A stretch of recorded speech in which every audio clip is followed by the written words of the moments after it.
तो है everyone, good morning. कैसे हैं आप लोग? उम्मीद करता हूँ बढ़िया से होंगे। तो अपने फार्म पे हूँ और बहुत सारे लोग चाहते हैं कि हमारे फार्म का अपडेट दूँ। भले हमारा फार्म नुकसान में हो, फ़ायदे में हो, मगर फार्म कैसा चल रहा है, लोगों को जानकारी हमारे फार्म की चाहिए रहता है। इसका सबसे बड़ा वजह यह है कि मैं अपने फार्म की चाहे जो भी सच्चाई हो, मैं अपने फार्म के बारे में बताते रहता हूँ कि हमारे फार्म पे ये दिक्कत हुआ, ये दिक्कत हुआ। बहुत सारे लोगों का इसीलिए इंतज़ार होता है कि एक सच जानने के लिए हमारे फार्म से मिलता है।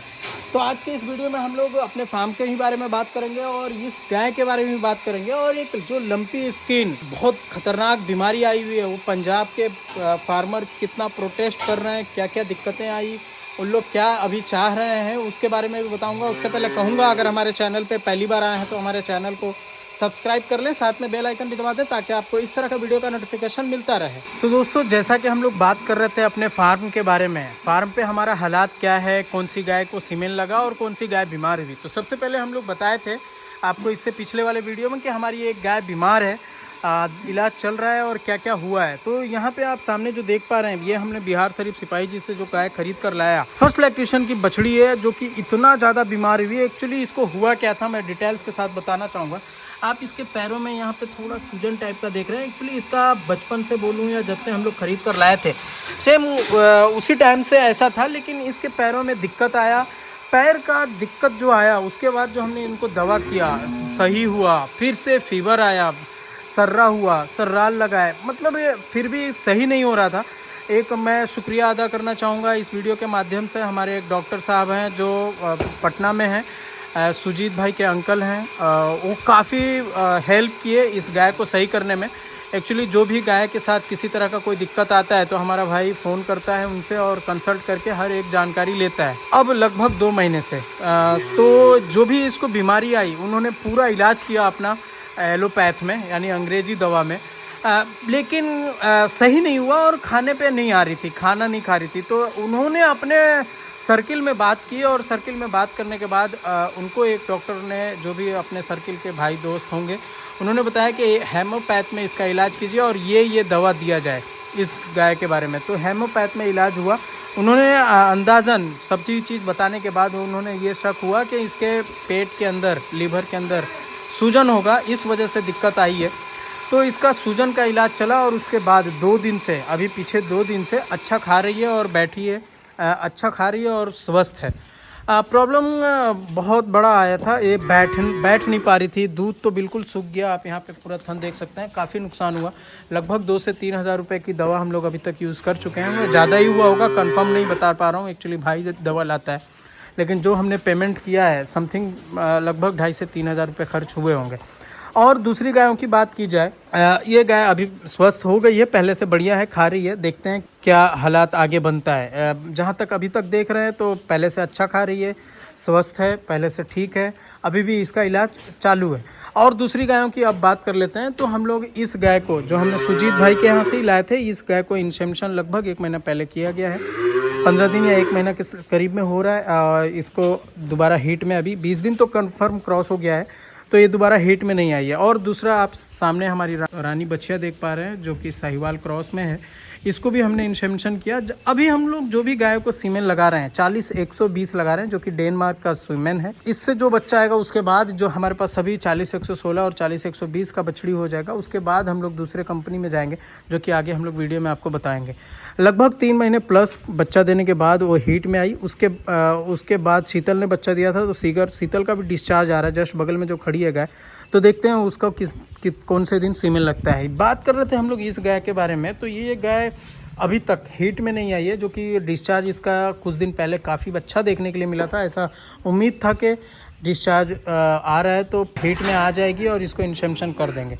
दूसरी यहाँ पे आप देख सकते हैं, ये हमने औरंगाबाद धुनमुन भाई के यहाँ से गाय खरीदा था, जो कि दूध बिल्कुल कम हो गया है, लेकिन इसको इंसेमिनेशन फिर से काफ़ी इलाज किए हम लोग। उसके बाद लगभग लगता है 5वां या 6ठा बार हमने इंसेमिनेशन किया है इस बार, और लगभग 4 से 5 दिन हुआ है। तो देखते हैं कि ये कितने दिन बाद दोबारा हीट में आती है या कंसीव कर जाती है।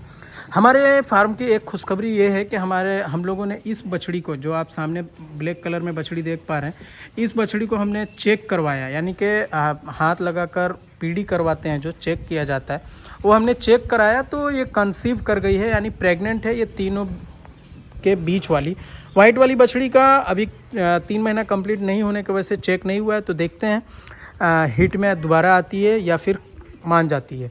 बहुत सारे लोगों ने को हमने वीडियो में जो बोल दिया था कि हम लोग बच्चियाँ सेल कर रहे हैं, बहुत सारे लोग कस्टमर आए हमारे पास, बट हमारा एक डिमांड यही था कि जो हमने खर्च किया है बछड़ियों के ऊपर, जैसे उसका दूध पिलाने से लेकर और जो भी मंथली खर्च लेकर उतना हमारा अमाउंट मिल जाए। जैसे कि आप सामने बछड़ी जो देख पा रहे हैं हमारा वाइट कलर का, इस बछड़ी का हमने 30,000 रुपये डिमांड किया था, जो कि बहुत सारे लोगों का मानना था कि ये 30,000 में काफ़ी महंगा है।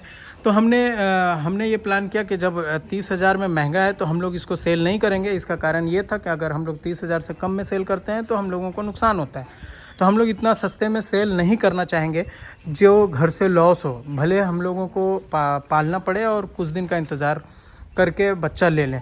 हमारा प्लान ये था कि बछड़ी को, जो बछड़ी हमारे यहाँ का सीमेंट का दिया हुआ नहीं है, उन बछड़ियों को सेल करें और सेल करने के बाद और दूसरी बछड़ी लेकर आएँ। क्योंकि होता क्या है कि बहुत सारे ऐसे फार्मर हैं जो शहर के अंदर फार्मर हैं, वो बच्चा पालना पसंद नहीं करते और अच्छा ब्रीड का बच्चा होता है। जैसे हमने 2 बछिया ये खरीद कर लाया था, उसी तरह से हमने प्लान यही किया था कि अपनी बछड़ियों को बेचेंगे और मार्केट से बछड़ी बढ़िया देख कर अपना उनका माँ बाप का तो पता नहीं होगा, लेकिन ऐसा देखने से ब्रीड में अच्छी होगी तो उनको ख़रीद कर लाएंगे और अपने लोकल में सेल करेंगे। ऐसा प्लान ये सोचकर हमने बछड़ियों को सेल करने का सोचा था। लेकिन हमारा बछड़ी जब अच्छे प्राइस में नहीं बिकेगा, अच्छे जो हमने पाला है उतने खर्चे में नहीं बिकेगा, तो हम क्यों ये बिज़नेस करने का हमने फिर ख़त्म किया।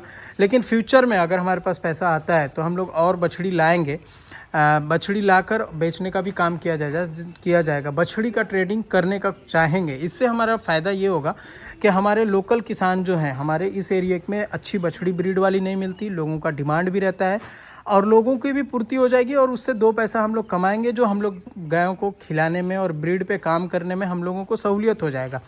ट्रेडिंग करना कोई गलत काम नहीं है। आप अगर 10,000 का चीज़ 12,000 15,000 तक बेचते हैं तो मैं समझता हूँ कि कोई ख़ास इसमें गलत नहीं है। ट्रेडिंग किया जा सकता है, चाहे कोई भी बंदा कर रहा है तो ट्रेडिंग जब तक कोई नहीं करेगा तो तब तक किसी को दूसरे तक चीज़ नहीं पहुँचेगी।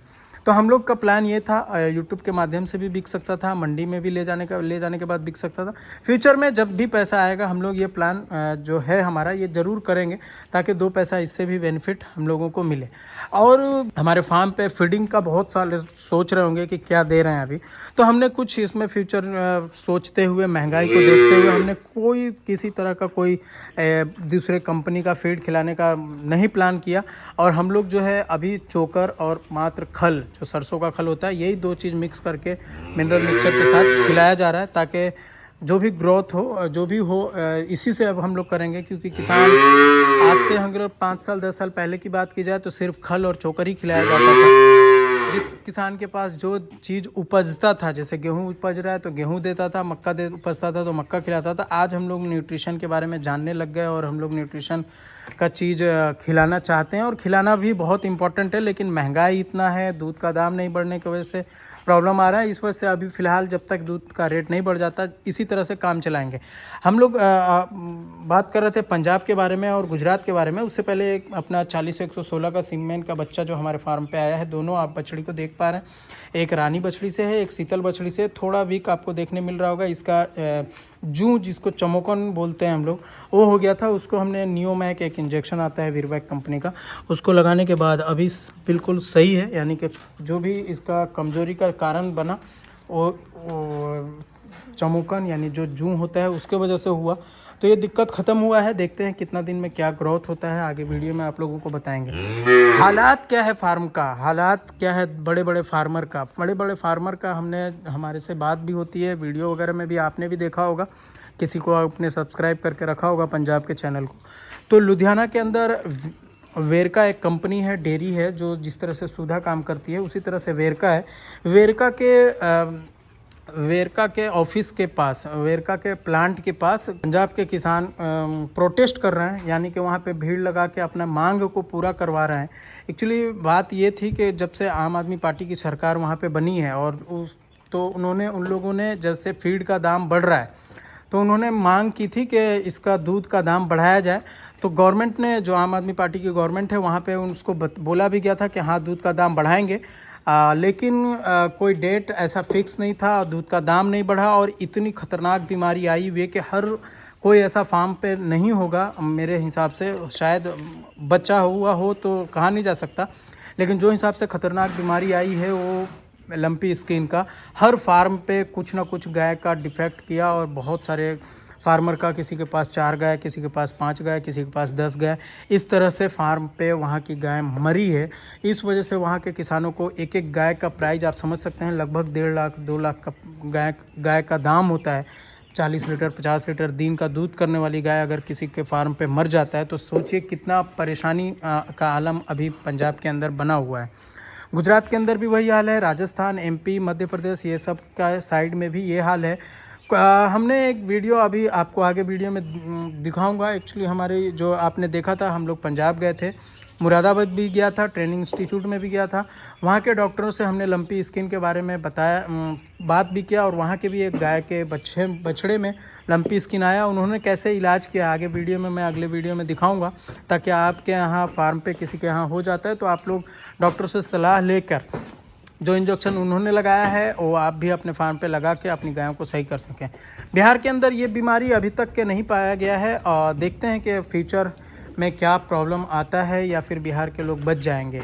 बिहार, वेस्ट बंगाल, झारखंड, यूपी में कुछ जगहों पे है, ना के बराबर बोल सकते हैं। ज़्यादा इफेक्ट अगर हुआ है तो गुजरात, पंजाब, राजस्थान और मध्य प्रदेश, इस एरिया में इतनी गाय मरी है कि हमने बताया था एक रिकॉर्ड के मुताबिक लगभग 2 से 3 लाख गाय मर चुकी होगी इस खतरनाक बीमारी की वजह से। तो किसान एक्चुअली इतना मेहनत करता है, ब्रीड पे काम करता है, और अगर उसकी गाय किसी तरह का इस तरह की बीमारी आने के बाद वो एक्सपायर कर जाता है तो काफ़ी किसानों का नुकसान होता है। जो कि ये बिजनेस ही बताया गया है कि ये कच्चा बिजनेस है, किसी दिन आपको अच्छा अगर दूध दे देती है तो आपको ज़्यादा 2000, 5000, 10,000 का मुनाफा करके जाएगी। अगर किसी तरह का कोई भी दिक्कत आ जाता है तो आपको लाखों रुपए का नुकसान भी सहना पड़ सकता है। तो दोस्तों आज के इस वीडियो में इतना ही।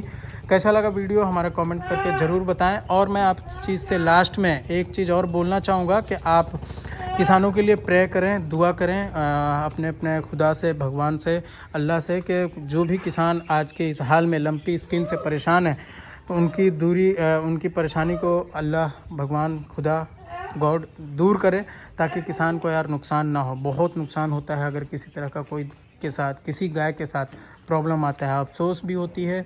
और ये अनबोलता जानवर है, बोल नहीं पाता अपनी बीमारी के बारे में, हम लोगों को अंदाज़न उसके लक्षण से इलाज करना पड़ता है, तो ये प्रॉब्लम आता है। तो दुआ, मेरी रिक्वेस्ट है आप लोगों से कि दुआ ज़रूर करें। Thanks for watching.